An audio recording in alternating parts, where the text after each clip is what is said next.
आज हर सुहागिन स्त्री करवा चौथ की कहानी जानना चाहती है। जो कथा पुरातन काल से सुनी जाती है, हम वही आपको सुनाते हैं। करवा चौथ की कथा।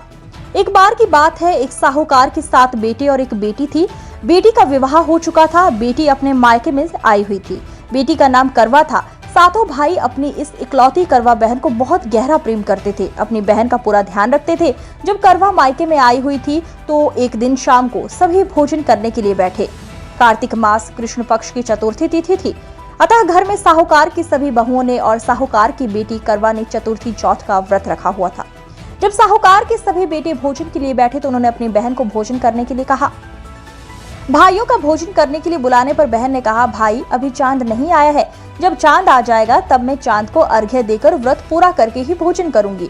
करवा के ऐसा कहने पर भाइयों को चिंता हुई कि बहन भूखी है और अभी चांद भी नहीं आया है। ऐसे में 7 भाइयों में से सबसे छोटा भाई बाहर किसी दूर के पेड़ पर जाकर उसमें अग्नि जलाकर उसमें एक छलनी लगाकर बहन के पास आया और बहन को कहने लगा, देखो बहन चांद आ गया, अब खाना खा लो। बहन ने अपनी भाभियों को भी कहा, भाभी देखो चांद निकल आया है, अब आप लोग भी अर्घ्य देकर व्रत पूरा करके भोजन कर लो।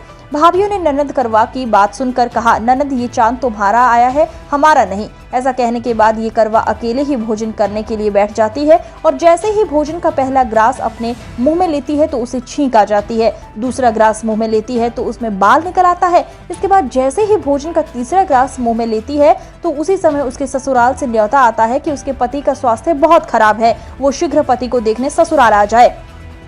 इसके बाद उसकी भाभी उसे सच्चाई बताती है कि उसके साथ ऐसा इसलिए हुआ क्योंकि उसने करवा चौथ का व्रत तोड़ दिया था। उसके भाइयों ने आग जलाकर झूठ कहा कि चांद निकल आया है और उसने सच मानकर अपना व्रत तोड़ दिया। इसी कारण उसका पति बीमार हुआ। सच्चाई जानने के बाद जब करवा अपने ससुराल को जाती है और प्रतिज्ञा करती है कि मैं अपने पति को कुछ नहीं होने दूंगी।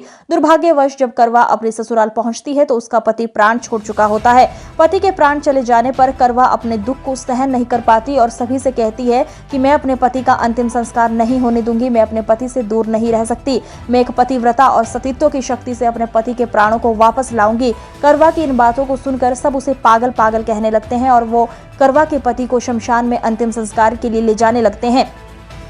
करवा भी अपने हठ और पति के वियोग में शमशान चली जाती है और वहां सबको अपने पति की चिता जलाने से इनकार करती है। करवा की बार बार जिद करने पर सभी पारिवारिक लोग करवा की बात मान लेते हैं और करवा पति का अंतिम संस्कार नहीं करते हैं। सब घर चले जाते हैं। करवा अपने मृत पति को लेकर दूर कहीं एक झोपड़ी में रहने लगती है और अपने पति को जीवित करने के लिए भगवान की पूजा व्रत आदि करने लगती है।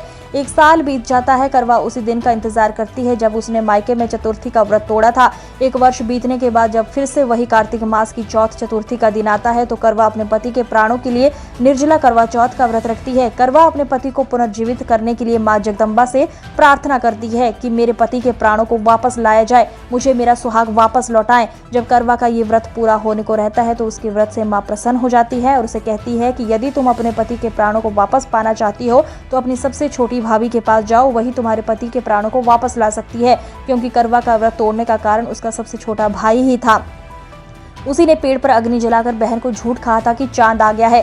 अतः करवा अपनी सबसे छोटी भाभी के पास जाती है और उनके पांव को पकड़कर कहने लगती है, मुझे मेरा सुहाग वापस दिलवा दो।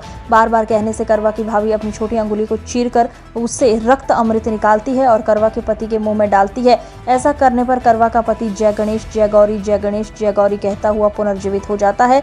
इस प्रकार भगवान की कृपा से करवा का पति वापस आ जाता है। तब करवा माँ गौरी से प्रार्थना करती है कि हे माँ गौरी, जिस प्रकार आज आपने इस करवा को फिर से सुहागन बनाया है और इस चीर सुहागन का वरदान दिया, ठीक उसी प्रकार हे माँ सभी स्त्रियों को सुहागन का वरदान मिले।